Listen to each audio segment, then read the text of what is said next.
no clear evidence of widespread forced religious conversion, but the Basavaraj Bommai government in Karnataka has passed the controversial Prevention of Conversion Act. The move has been slammed by the church in the state in Karnataka and comes at a time when members of the Christian community say that they've been deliberately targeted over false accusations of forced conversions. We're now joined by Reverend Peter Makado, the Archbishop of Bangalore. Archbishop, thanks very much for being with us. Do you think this bill has been passed through this ordinance as an effort to deliberately and directly target the Christian community in Karnataka?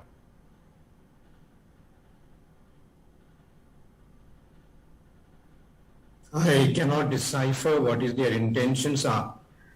In fact, we were quite happy that it is not coming up for a long time now.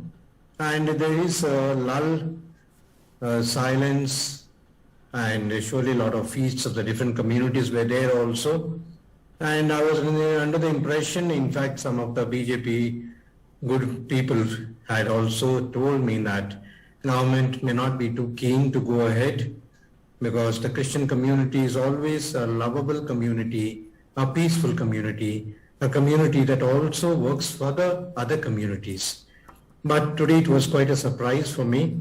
I would say it was really not a pleasant surprise. Archbishop, isn't the biggest problem over here the fact that while there are all of these allegations of forced conversions done by the Christian community in Karnataka, there is no statistical evidence. We've tried for months to find out how many cases there actually were. Isn't this the most glaring omission?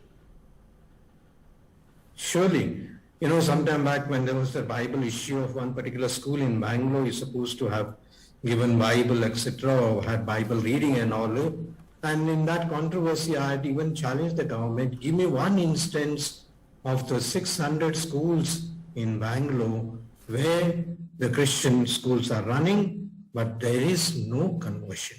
If there is even one conversion, I would surely take it very seriously. But the government, I think, is not serious enough to inquire how many children have been converted, how many have become Christians. It's, I feel very sad.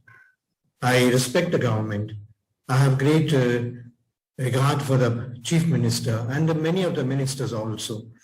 I only think that perhaps they are pressurized by certain groups, to do this, in this time of what we call politics or elections, etc., to polarize the communities so that someone gains something out of these divisions and accusations.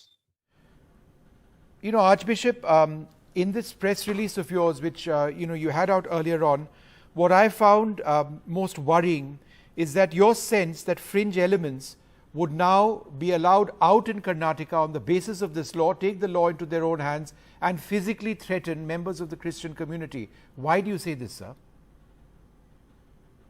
I would say yes, because even without the bill, there were so many attacks on our communities, in our schools, in our places of worship. Even our Christmas celebration was considered as not very proper in some places.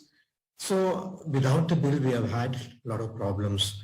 Now I say that when the bill is passed, or perhaps when the governor gives assent to the bill, surely it would be as good as anyone walks with something called like a license to do what he wants.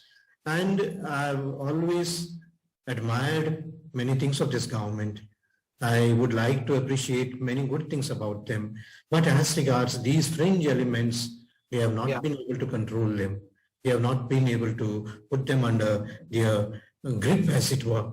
And as you asked me a question, we will be surely appealing to the governor in all justice, in all integrity, to say that. And we will put our case in front of the governor. And the governor is the head of the state, who has to be neutral, who has to be impartial and surely generous to people who do good things. Archbishop, one of the biggest concerns in this bill, it's become the law in Karnataka because it's been pushed through by an ordinance, is that it refers to allurement as being illegal. In other words, potentially free education, orphanages which have been set up, schools which have been set up, for example, by the Christian community.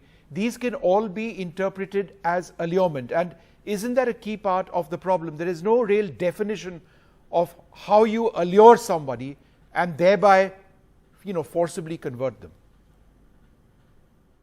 Yes, I have mentioned it earlier because that is the most hurting point, that we do these things, community activities, development, schools, hospitals. In fact, we don't gain anything out of it. And our own community members are so minuscule that we will not be able to, we are not interested in running only for our sake. But we are happy to serve the nation, to serve the country. We are also patriots. We have soldiers among us. We have teachers among us. And in the teaching, you can do a lot of transformation. You can almost revolutionize the whole country through the education. And everyone knows that the Christian education is one of the best in the world. Right. In fact, all these people who criticize us, the political leaders, many of them are our own students. They have this one. And many of them confess to us to say that the education that we have received was one of the best that we have imparted to them. But then, as you said, there is a little lurking fear among them that this education perhaps should be benefit the rich, the elite, but not to the poor, not to the Dalits, not to those people who are this one. That is not our principle and our policy. Well, Archbishop, it's sad what you mentioned, this big worry about physical security and safety, and we've seen members of the Christian community in Karnataka being attacked, and nobody's really understood any of these details of allegations of mass forced conversions. But hopefully your appeal to the governor will be looked at, if not for anything else, then to ensure that members of your community, indeed all communities, are protected. We're out of time. On Left, Right and Centre, from all of us here, good night.